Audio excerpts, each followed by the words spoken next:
Hello, besties. Happy Sunday. I hope everyone is doing amazing.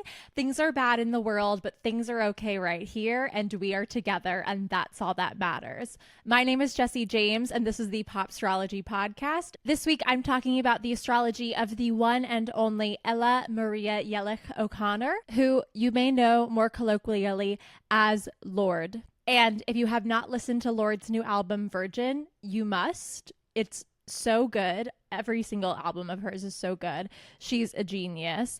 She has done it this time. She's done it every other time, but she has also done it this time. And I want to look at her birth chart because she is a Scorpio, but there's much more to it than that. And we're going to talk about that today. But first, I want to talk about something. I want to talk about Diddy just a little bit. I'm sorry. I actually don't want to talk about Diddy, but I'm being forced to because of the news that he was acquitted of his top charge in his trial and just got on a couple of smaller charges. No.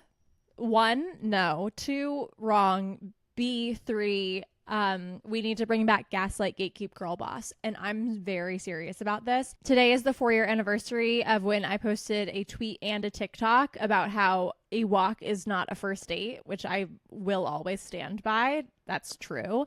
And was attacked by many, many, many strange men on the internet. And today is the day that I trolled them back. And I loved it. Honestly, I was telling my best friend, one of my favorite days of my whole entire life so far was the day that I took shrooms and just spent all day on my phone trolling back weird men because they didn't know what to say. Let me actually look at my phone. I'll post these on the screen as well.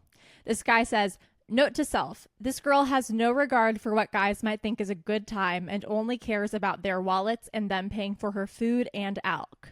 And I said, "If it's a note to self, why did you have to post it as a TikTok comment?" And he said, "For you to see it. LOL." And I said, "So then it was a note to me, not to self. Please work on making that more clear next time." Another guy says, "What do you bring to the date though?" I say, "Me? I'm sexy and fun." Another guy jumps in here and says, "Yeah, the guy doing the exact same isn't enough. You're such a joke." And I said, "If a guy was sexy and fun, I would buy him a paperback book." I would. Everyone should be reading more, but especially men, and especially paperback books, because you usually can't get those weird self-help books that they're obsessed with in paperback form, and I think that men need to read a novel. Brendan said, "So in other words, you just want to use him for free food and drinks?" And I said, "No, I also want to convert him to a new religion that I am currently inventing, LMK, if you have name suggestions." And he responded, "Self-absorbed Ianity." Okay, because this one video shows that you are self-absorbed. Just want a guy that will buy shit for you. One that can't isn't good enough. I'm a lesbian, by the way. I was 27 when this occurred, and so this man who has a raccoon profile picture said, "You're an alcoholic 40-year-old woman who has been divorced who knows how many times. You are not desirable enough to act like this." So first of all, you think that I am desirable enough to get married multiple times and divorced. You think that I'm someone who can be sitting here with 2 divorces under my belt looking undesirable and still manage to reel in that 3rd and even that 4th husband? Sounds like you think I'm pretty fucking desirable, man. Aaron said, "So a man's worth is just what he owns and can give you in objects. When you find such a man, you will be one more thing he objectifies." I said, "Good. If I was an object, I would be a staple." He said, "Well, have fun with that kind of guy. Hope he also enjoys your misandry." See, I said if I was an object, I would be a staple, and he didn't know what to do with it. So he just said what he wanted to say in the first place because men are uncreative. And finally, this is my favorite and the reason that I have been thinking about what I've been thinking about today. This man says, "In the olden days, that was the way it was. Nowadays, you can't expect a man to pay." And I said, "People should bully you more." And he said, "What are you talking about? That statement makes no sense in relation to my statement." And I said, "What?" And he said, "You just said people should bully me more," which had no relation to my initial comment. I was wondering why you made that comment. I wish I could post a screenshot to show you. And I said, "I wish you could too." And it was in taking this stroll down memory lane this morning that I was like, I really miss Gaslight Gatekeep Girl Boss. 3 simple tenets, very easy to follow, extremely effective. Gaslight. just like I just did. I say one thing. He says, why'd you say that? Say what? He says, I wish I could show you. I also wish you could show me. So I never said that. Works like a charm. If you confuse them, they can't do evil stuff. Second, gatekeep. Men are very nosy. They are extremely nosy. So a man asks you a question. I don't care if he's asking where around here has the best pizza. You say, I don't think that you should know that information. Oh boy. Well, now he's going to go on a never-ending quest to obtain that information that you are denying, that you are gatekeeping from him. And that information is most likely consequential, like what place nearby is going to give you the best pizza. And while he's on that quest, guess what he's not doing? Being evil. Third step, girl boss. I'm not a girl boss feminist. I'm not a capitalist. All of that stuff I don't think is good and I don't think should exist. However, it does. Like, we still exist under capitalism, even though it sucks. But, like, that's not going to change. 90% of CEOs are male. We need women to be stepping up and filling these leadership roles so that men aren't in them. It's going to be one or the other. Unless we get a real non-binary baddie in there, which I'm also very down for. Same thing with government. If a woman's not running for and winning that elected office, then a man is. And that's bad. We need more women to be running for and winning elected offices so that a man isn't in that seat instead. And once again, that's just how it works. We need to step up. We need to be girl bossing all over the place. And this is why I'm saying this is very simple. It's very effective. It's very catchy. There's a song. Gaslight, gatekeep, girl boss at every single opportunity. This shit is fun. It is so much fun to troll people. And all I'm asking for is commitment from you. To gaslight as much as you can, to gatekeep whenever you're asked a question by a male.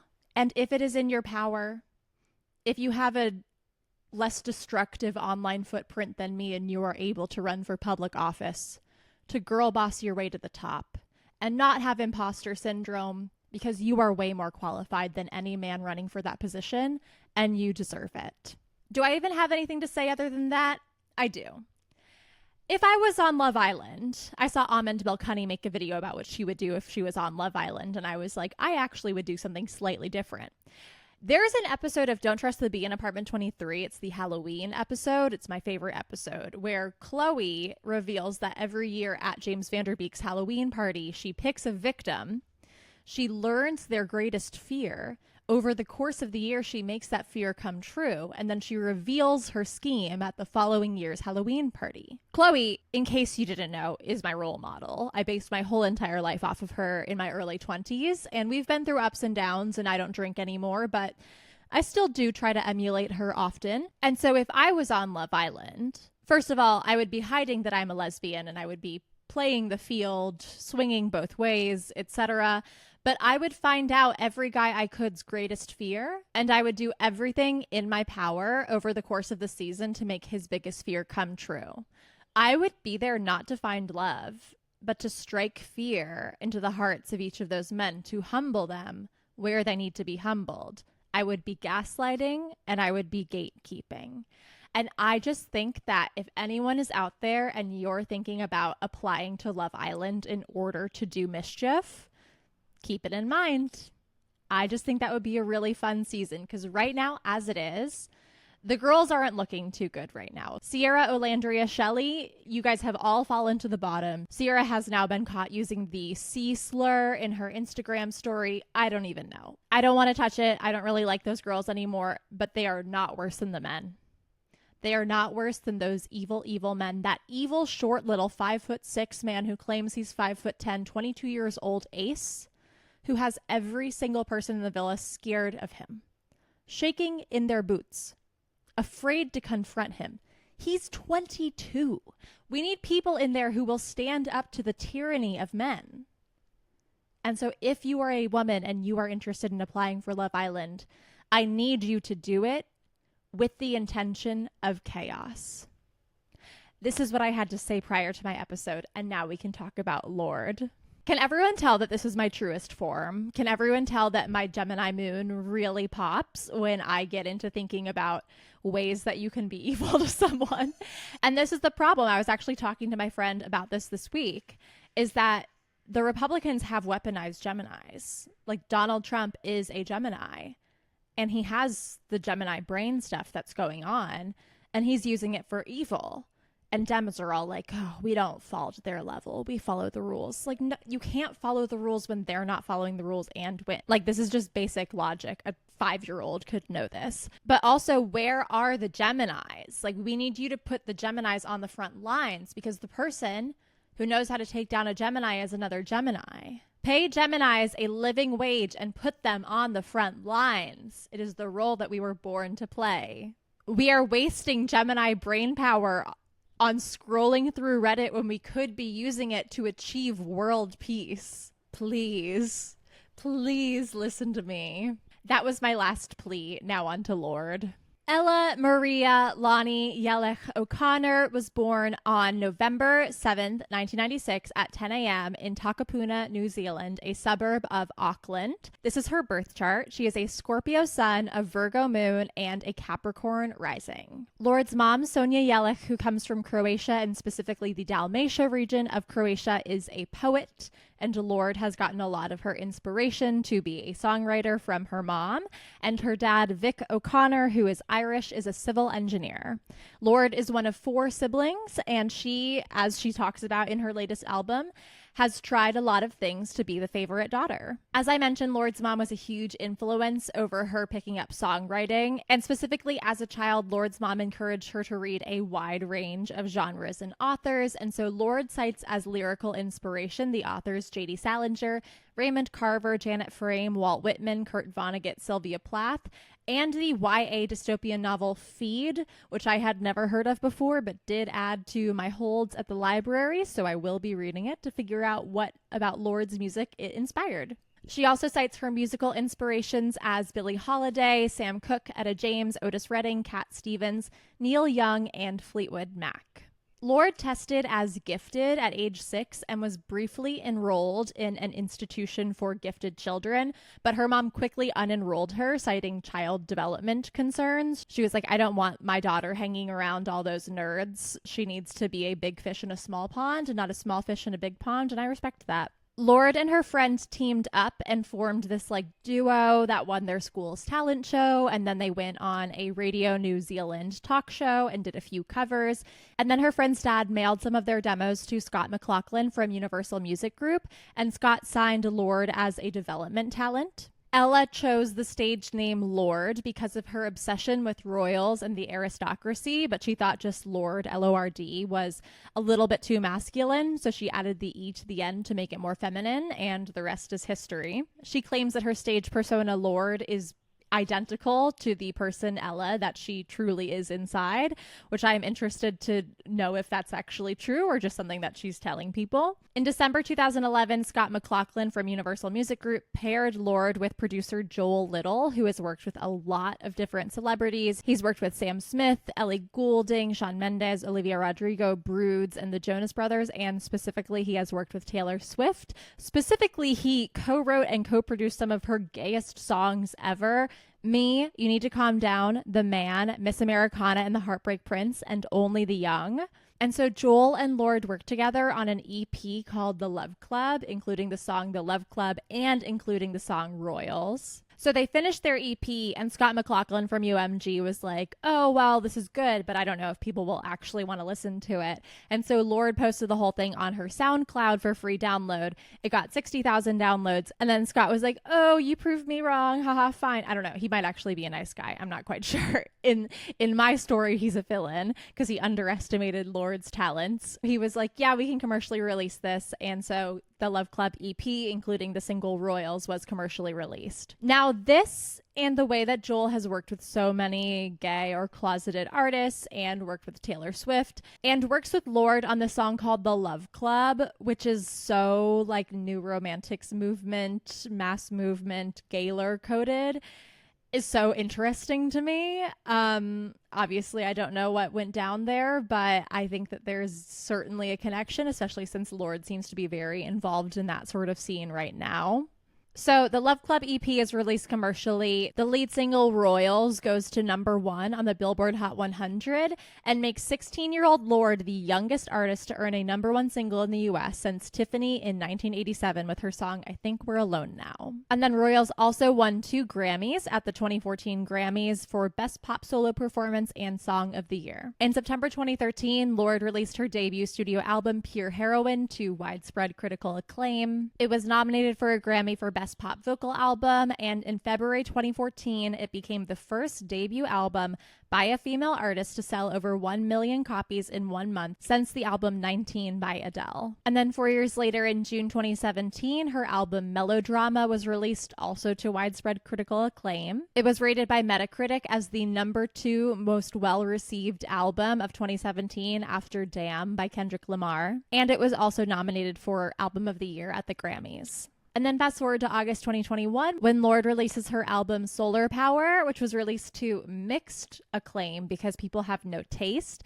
The album is flawless, ahead of its time. It's perfect. It's her climate change album. And you just don't get it. Like, if the people who don't get it just don't get it. But the people who get it, you know? And then fast forward again to June 2024 when Lorde collaborates with Charli XCX on the remix of her song Girl So Confusing. People were like, is this about Lorde? Is it about Rina Sawayama? Is it about Maria Diamandis? And Charli was like, it's about Lorde. Thank you. And now she's going to do a verse about her eating disorder that is going to change the world, and change the world it did. And then at Coachella 2025 in April 2025, Charli teases that it's going to be a Lorde summer, and then Lorde announces that she's going to release her 4th studio album called Virgin, and then she does release Virgin on June 27th, 2025, last Friday, and it's perfect. And Favorite Daughter, and Broken Glass, and Current Affairs, and David, and all of it is just sheer perfection, and I really hope that it shines at the Grammys next year because it really deserves it. And shortly before the release of the album, Lorde came out as some form of like gender fluid or bigender, saying that I'm a woman except on the days that I'm a man. And she has a lot of like binding pictures in the album of like her chest being bound with duct tape. And she released a song called Man of the Year, which is self-referential. She is the man of the year.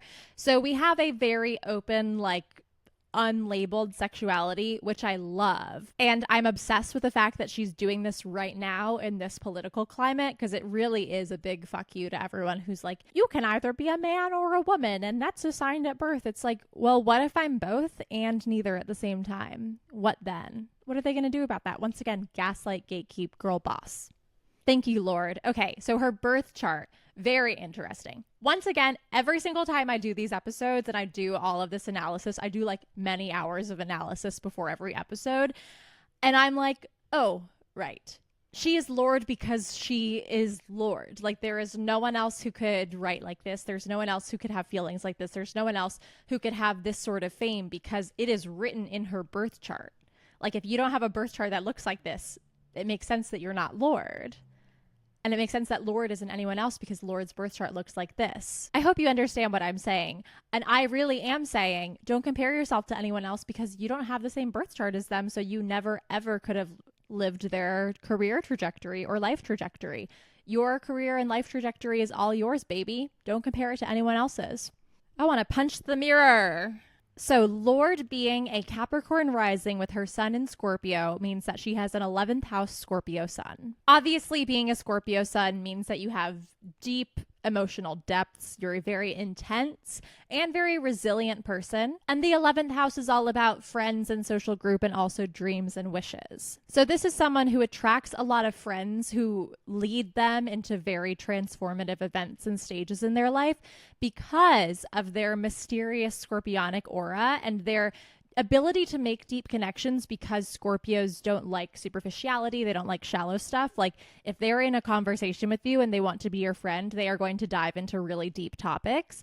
And so this helps them build friendships and relationships with people who are also open to deep transformational things, and weed out people who like aren't really able to talk about that stuff, so that their friend circles are filled with people who are also on deep emotional journeys and can help them transform. They have a magnetism that once again pulls in very strong personalities to themselves. and weeds out and scares off the people who are not able to deal with intensity. And to a Scorpio, that's like, okay, if you don't have the ability to deal with me, if I'm too much for you, go find someone else. It's giving Amaya. Amaya is a Scorpio.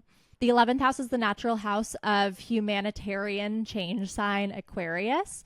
And people who have Scorpio suns in the 11th house often have very strong draws to philanthropy and humanitarian causes, which Lorde very much does. She's a staunch supporter of gay and queer and trans rights, and she also did her whole album Solar Power was her climate change album. She cares very deeply about the environment. And I think I remember she also like only did one vinyl for something because she was like all of these other multiple vinyl things like hurt the environment. Or maybe that was Billie Eilish. I don't actually remember. But in general, these people are just very progressive. They have incredible leadership skills. They are able to be really incredible leaders.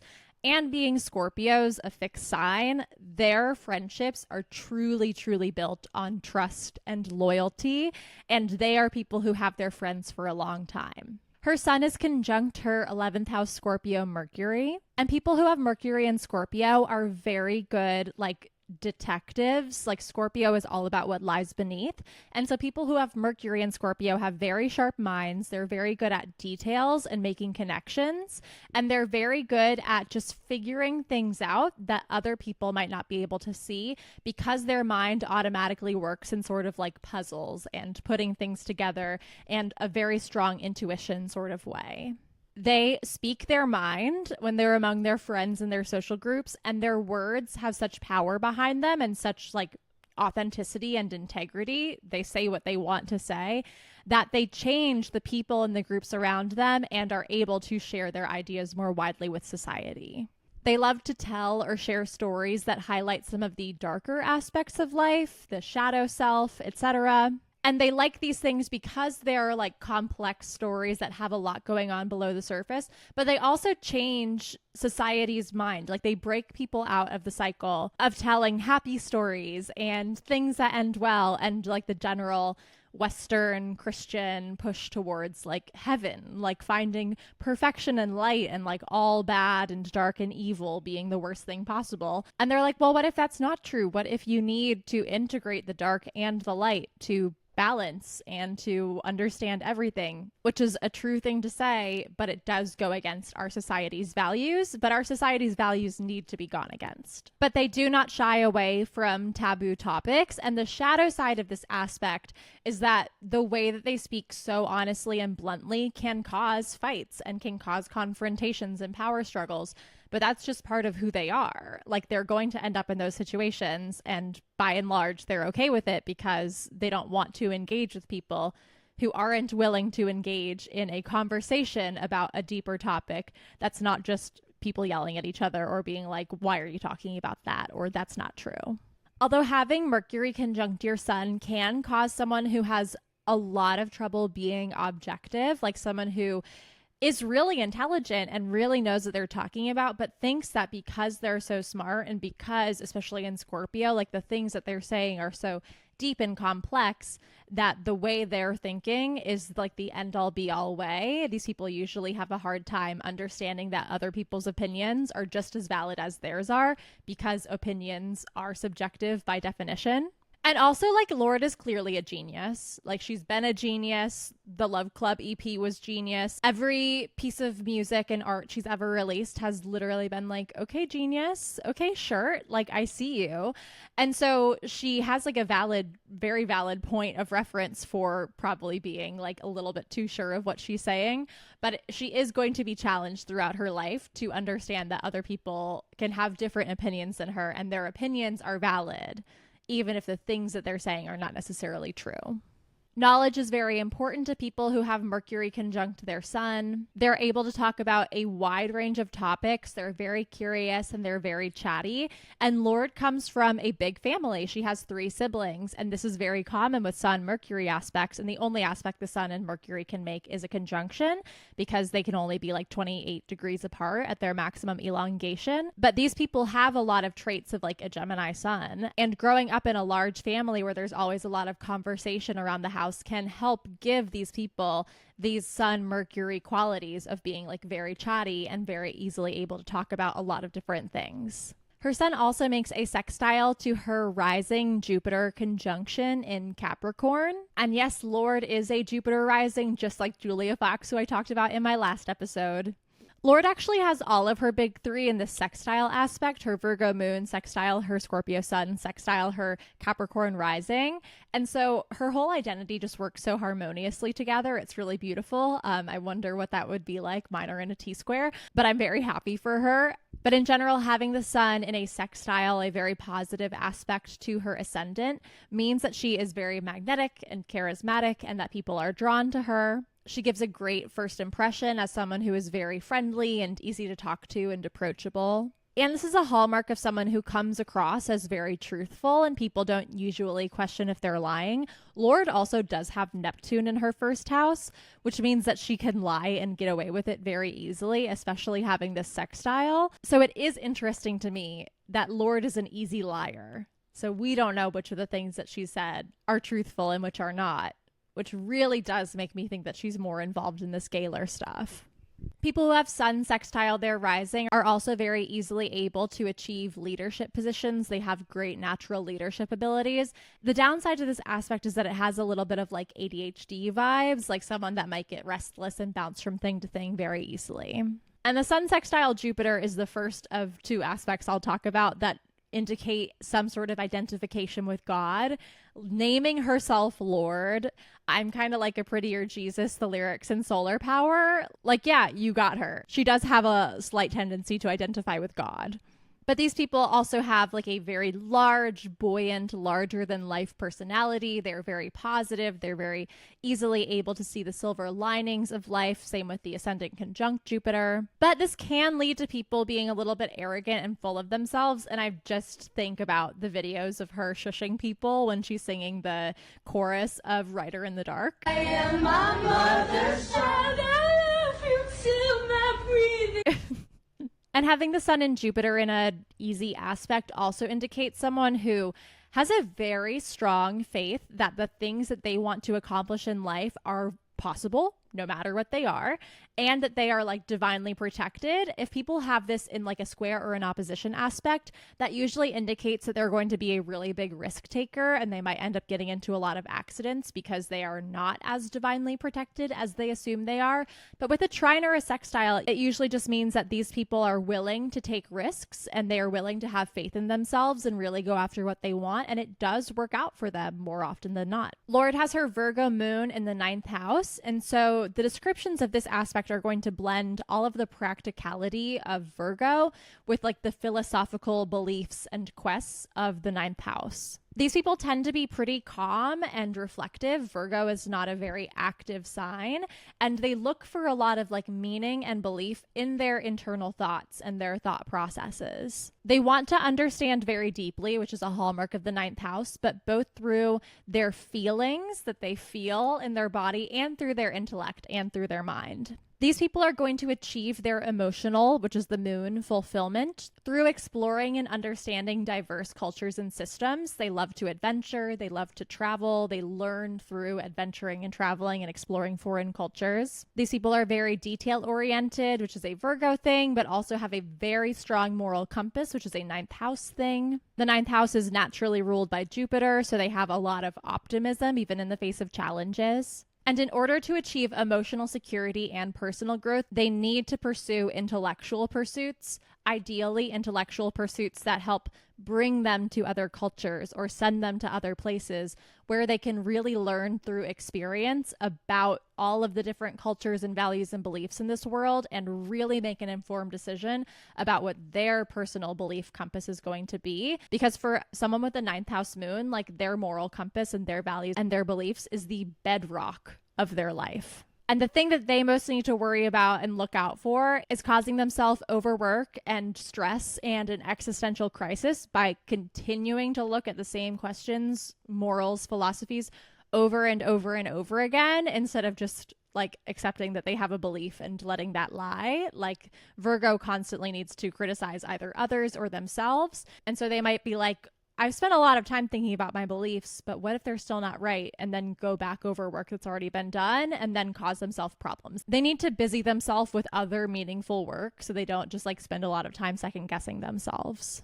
And that's actually a lesson for a lot of us, because I think a lot of us do very good creative work, and then it's when we don't have anything to do that we're just like, oh, remember when I said that like really stupid thing 5 years ago? And it's like, if this is happening, you need to start creating. And very interestingly, but not surprisingly in any sort of way, her moon is conjunct her midheaven.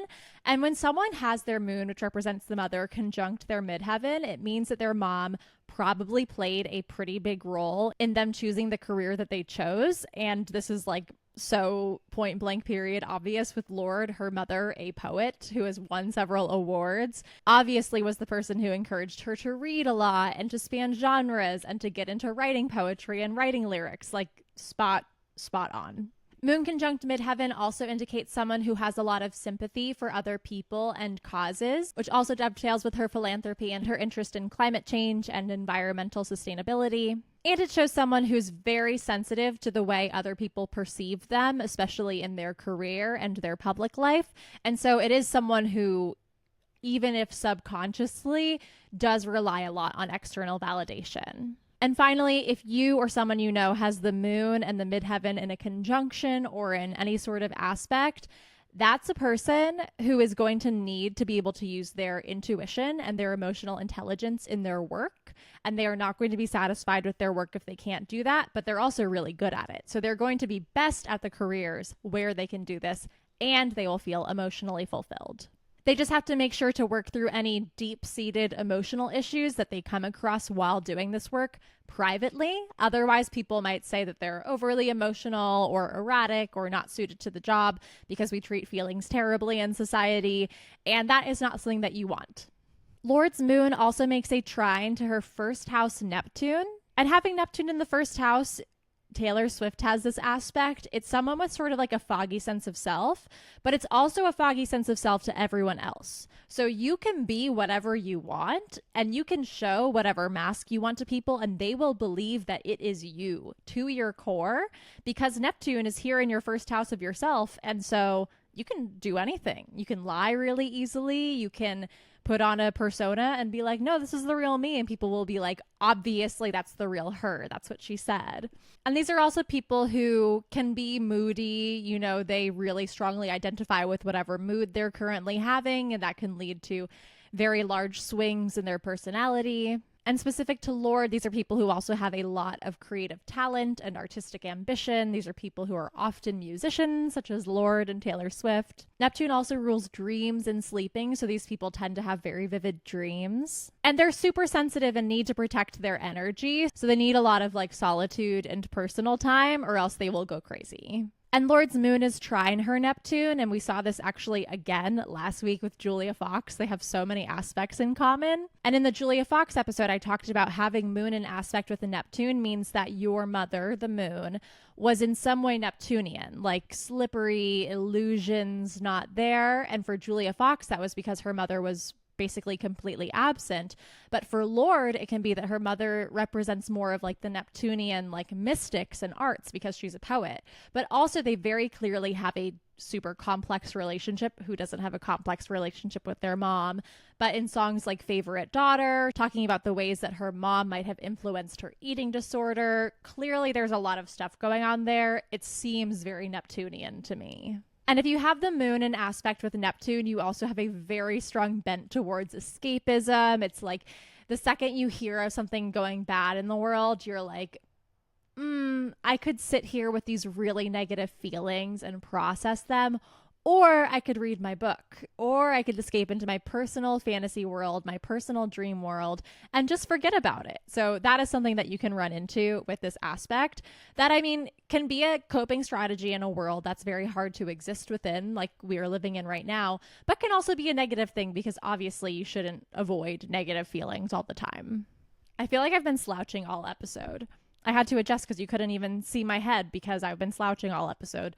Anyway, Lorde is a Capricorn rising, meaning that her chart ruler is Saturn. and meaning that she has Capricornian principles of discipline and being practical and goal-oriented, just like stamped on her personality. Like that's Lorde. Similar to Taylor Swift and other Capricorn rising, these people are poets in the body of a finance guy because their third house of communication is Pisces, which is all about poetry. But their first house of who I am is Capricorn, which is a finance guy. Her Capricorn rising conjunct her Jupiter, I'm kind of like a Prettier Jesus Part 2, identifies with God. These people go out into the world eager to experience as much of it as possible, and they have a very philosophical viewpoint on life's challenges. They tend to see the silver linings. They tend to experience things as blessings in disguise. They like to appear educated in the ways of the world, like they're sophisticated and well-traveled, and they also are generally very good at giving advice because they have a need with Jupiter here to seem both generous and knowledgeable.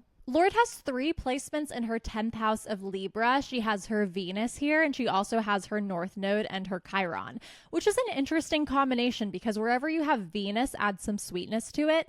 The 10th house is all about her career. She has sweetness in her career, and Venus is in its domicile in Libra, a sign that it naturally rules. So Venus is very powerful here in its own house. And then her North Node here means that her destiny is some sort of Libran, harmonious 10th house career thing. She will achieve her life purpose of creating balance and harmony by working through 10th house matters like her career. We'll talk more about that later. But her Chiron also being here is like, but she is wounded in this area. She has some sort of insecurity around Libran things, like being a people pleaser or worrying that people don't like her, and in her 10th house of worrying that her career isn't good enough or that she will never be as good at songwriting as she would like to, or something along those lines. So there's a confluence of energies here, but what I'm going to talk about first is Venus. People who have Libra and Venus in the 10th house have a very diplomatic and charming nature, and their charm helps them to make connections that help them move up in their careers. They're very good at blending their work and their personal lives and creating a harmonious balance there, having Libra on this house. Because the charm of Venus and the charm of Libra and the drive for success of the 10th house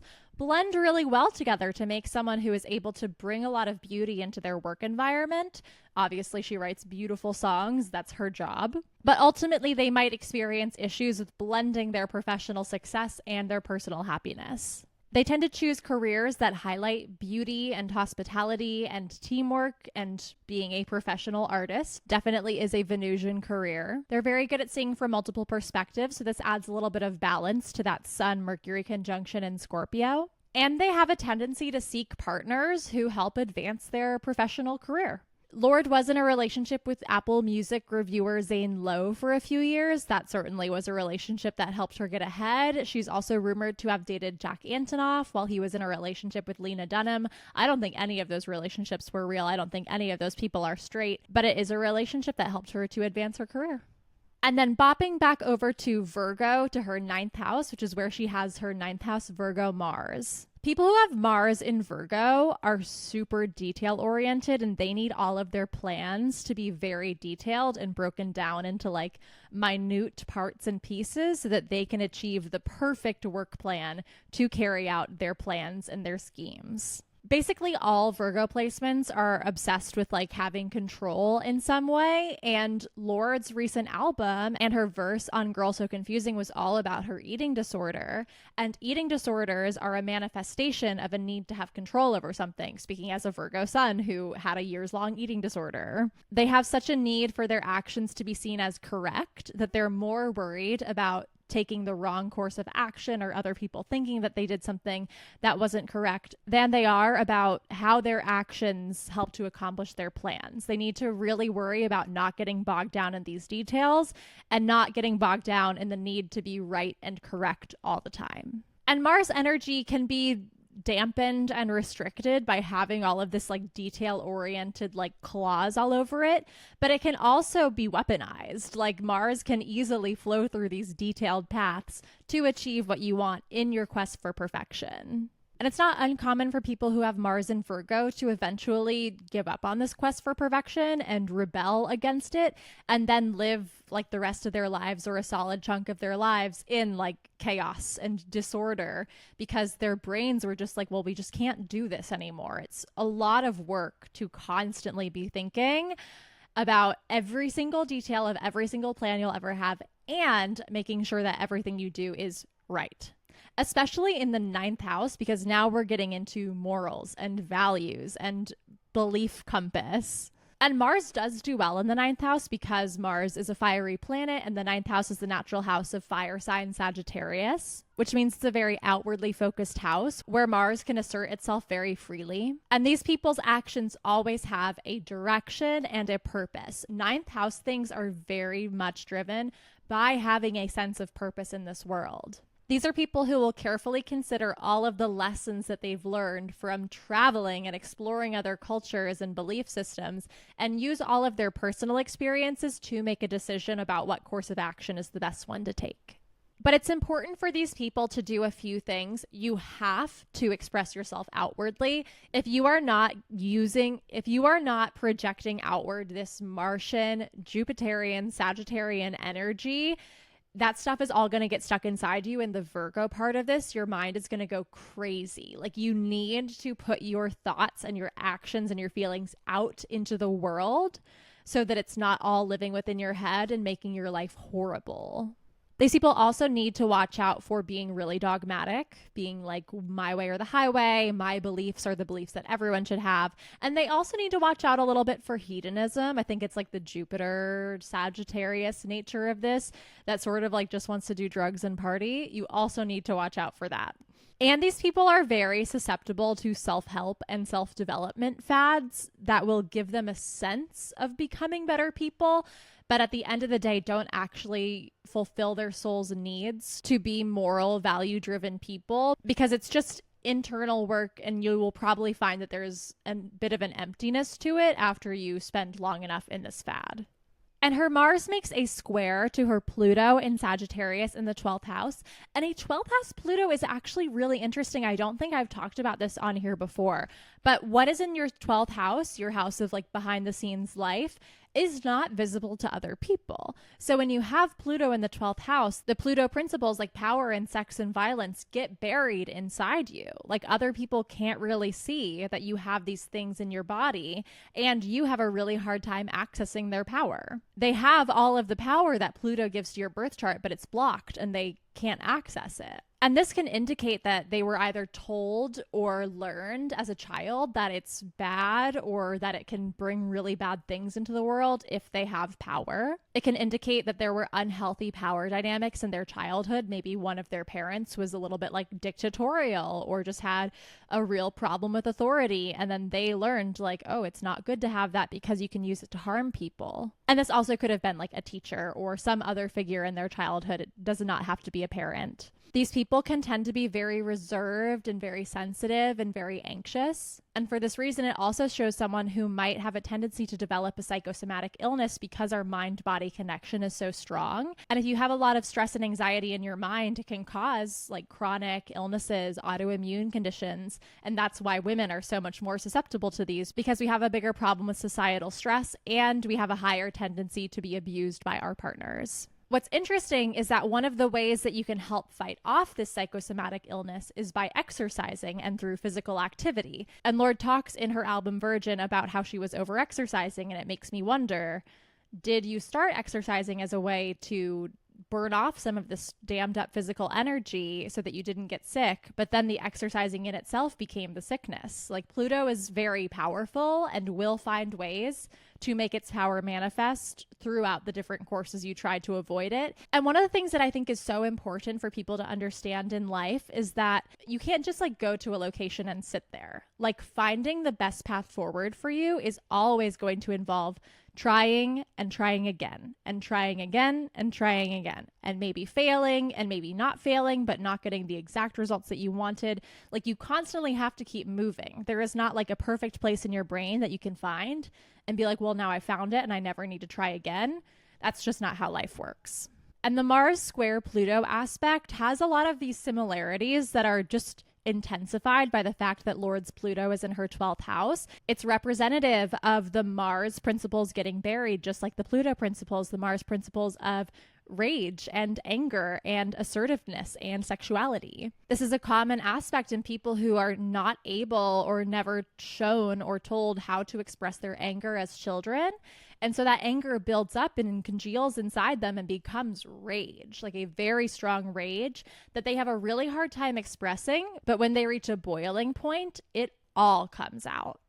These people have a very deeply competitive nature. They have sort of like this natural message inside them that's like, you must fight to the death. And so they end up being competitive even in things that shouldn't be that competitive, whether it's like sports, intramural sports, or just like team sports on the weekend, or playing board games with friends. Like they're the type to flip the Monopoly board and be like, if I can't win, no one wins.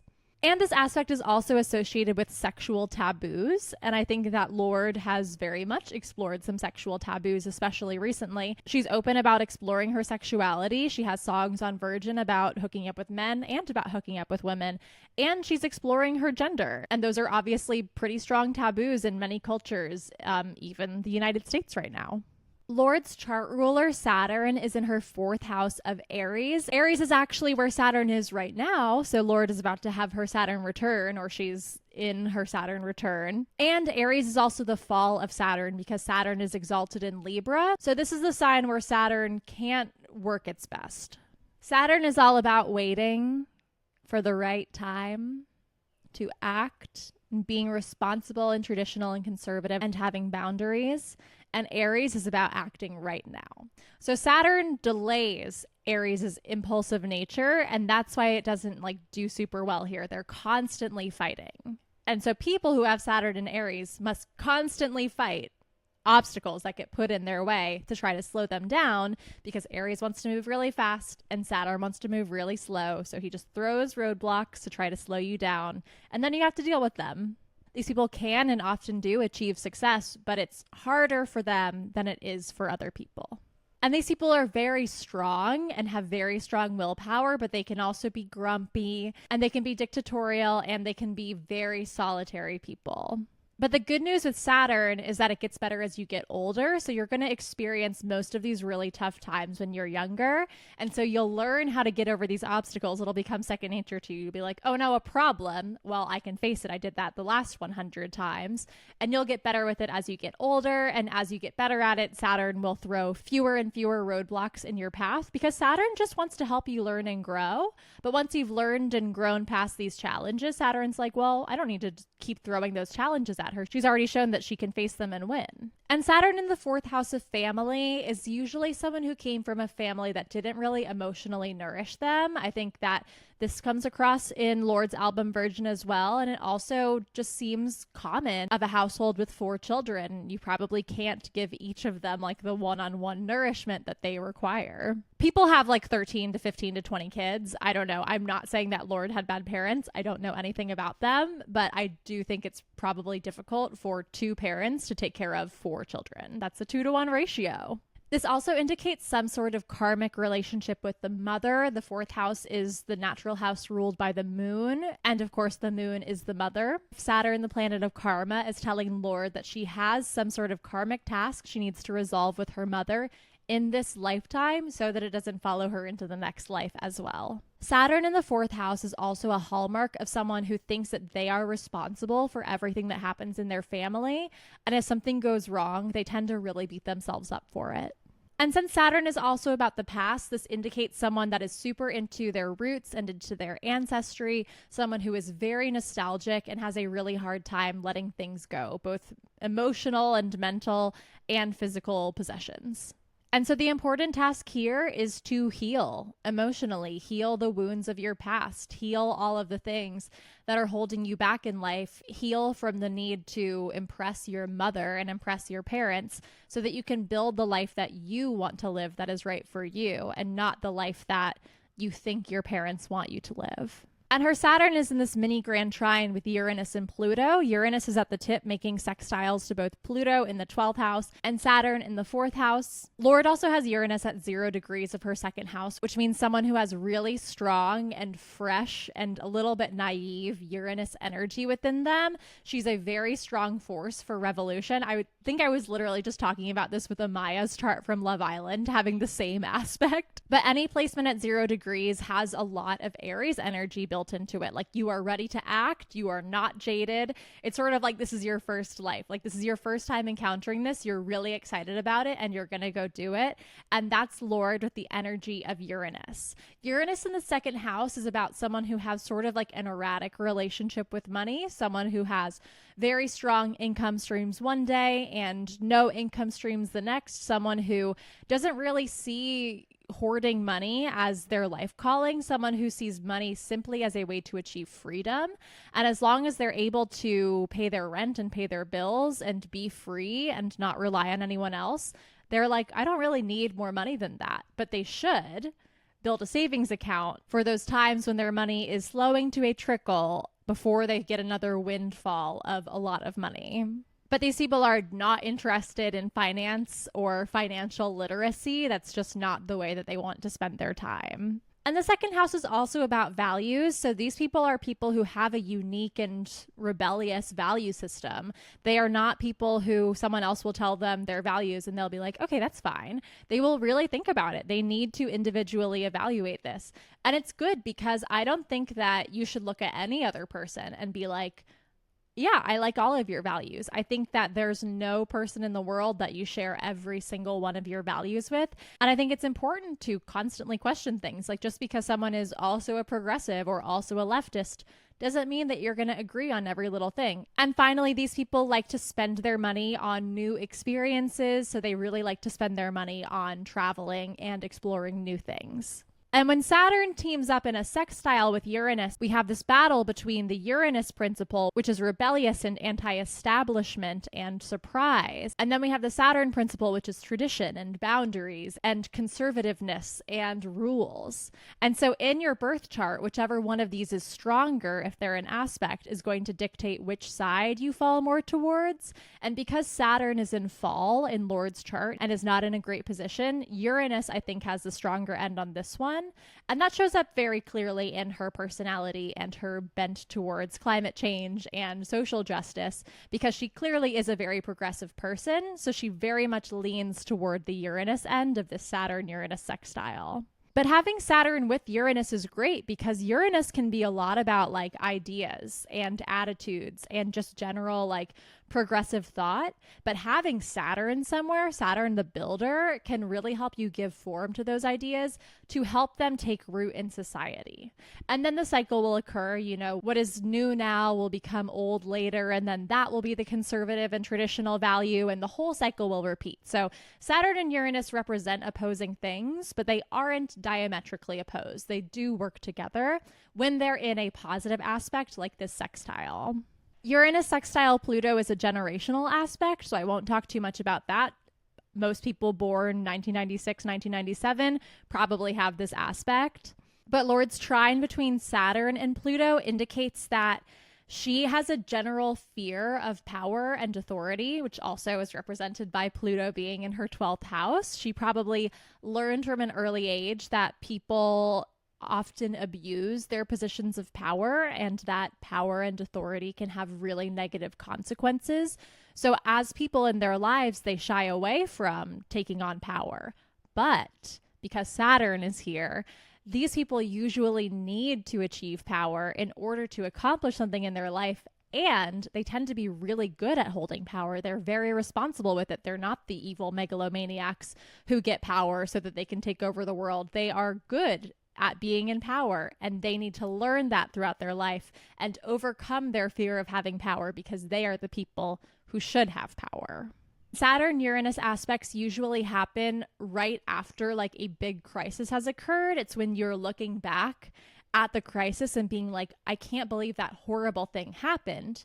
but also we survived. And so we need to rebuild. And how are we going to move forward? And how are we going to rebuild? And how are we going to prevent this from happening again? This was like after Black Tuesday, the stock market crash of 1929 that led to the Great Depression, or after Chernobyl. Like that's Saturn Uranus energy of something happened that was bad by someone in power who was a bad person who caused this to happen. So I'm afraid of power, but I'm also ready to talk about how we're going to rebuild and move forward. And I have two more things that I want to talk about: her 10th house Libra North Node and her 10th house Libra. Did I just flip you off? And her 10th house Libra Chiron.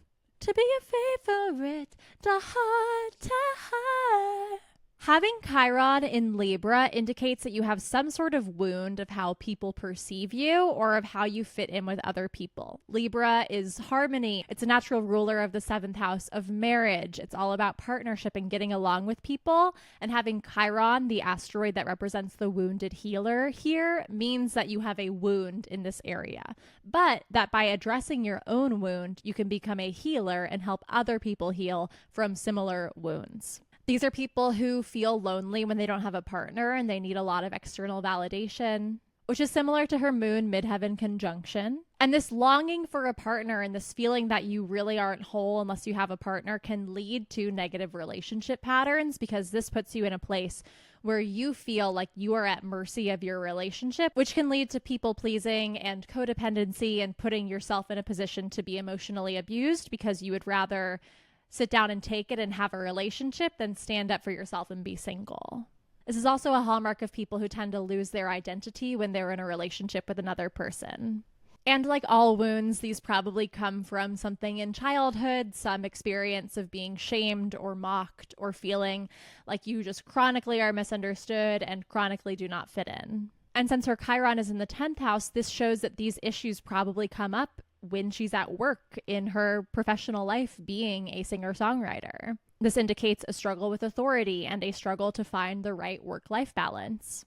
This is someone who thinks a lot about their legacy and also has a lot of self-doubt.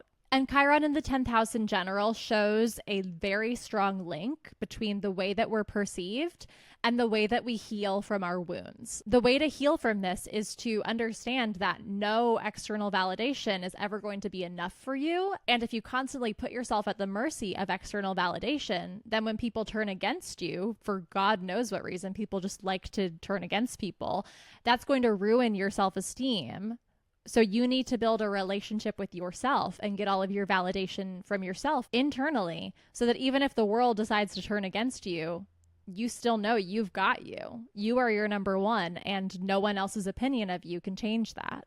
That is the lesson that Lorde needs to learn and heal from in this lifetime. And then once she is able to understand how to heal herself, she can use those skills to go out and heal others. And then she also has her North Node here. So this is also her destiny. Like her 10th house in general is her destiny, her professional career, her public image. She is destined to be Lorde, the pop star, the singer-songwriter who writes really deep and vulnerable and authentic lyrics, the Scorpio. And because her South Node, what she is naturally drawn to and naturally good at, is in her 4th house of family, she might really be a homebody. Like it might be very, very hard for her to get up and get out and write songs and put out music and perform and go on tour. She might want literally nothing more than to sit at her home, which she has perfectly curated because she needs a lot of isolation because she has a 12th house Pluto. But she will achieve her destiny and her soul's purpose and find real fulfillment of her purpose when she gets out, when she gets into the studio and is putting out music and is doing her work. And because her 4th house is Aries, and Aries is like very impulsive and competitive, this can also show that she needs to move away from having competition with her family, to rebel against her natural urge to lash out at authority and understand how taking authority responsibly is the key to their life journey and their whole life purpose and fulfillment. Her ultimate goal in this life is to find a balance between how she is seen and how she feels about herself, and integrating those two people. They don't have to be the same. Obviously, celebrities save themselves and protect themselves by having a different narrative pushed than their actual life, but finding a way to integrate those two things so that they feel similar to her so that she doesn't feel like she's living a Hannah Montana double life and doesn't really know who she is. Especially with Neptune in the first house, like developing a very solid sense of herself is going to be very important to her. And then in this, aiming to be very fair and kind, which are Libran principles,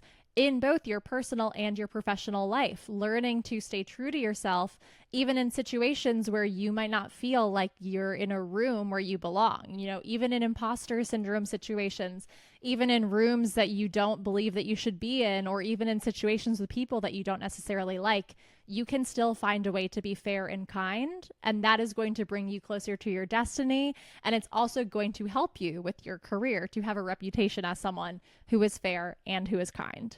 And besties, that is all I had to say about Lorde's birth chart. I hope you enjoyed this episode. If you did enjoy it, I would really appreciate if you subscribed and left a like and a comment. If you have any requests for celebrities or charts that you would like to see me do in an upcoming episode, you can also leave that in a comment. I really appreciate it. I'm an astrologer. I recently left my full-time job to pursue astrology full-time, and I launched my astrology business last week. So if you're interested in booking an astrology reading with me, I do like everything from basic first-time birth chart readings to asking a question about a very specific area of your life, to doing solar or lunar return charts to tell you about the upcoming month or year, to doing synastry readings where I look at your chart with someone else's and tell you if that is a good relationship match or a good friendship match, and give you insights into what you can best do to protect yourself and foster this relationship in the best way possible. I do it all. I love astrology. And so if you're interested in booking a reading with me, you can do so at calendly.com/popstrology,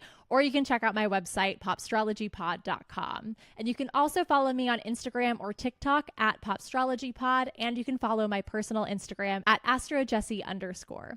I love you so much, and I will talk to you next week. Bye.